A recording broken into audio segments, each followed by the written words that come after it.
vídeo de Sandra Indica. Nesses vídeos a gente vai estar mostrando tudo que está usando, que está rolando, as tendências, moda.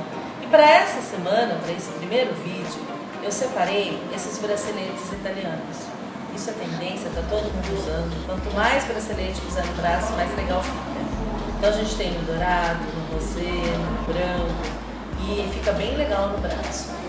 Separei também esse anel de microzircônia, é um anel bem legal, bem extravagante, porém que dá para usar toda hora. Fica legal numa festa, tanto as pulseiras como o anel, ou no dia a dia. Eu, por exemplo, uso no dia a dia.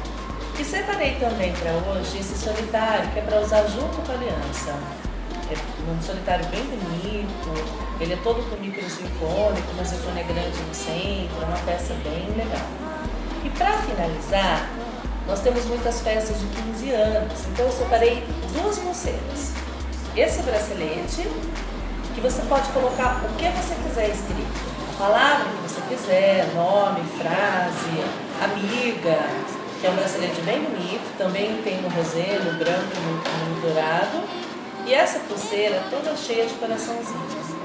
Eu acho que é uma pedida legal para uma festa de 15 anos.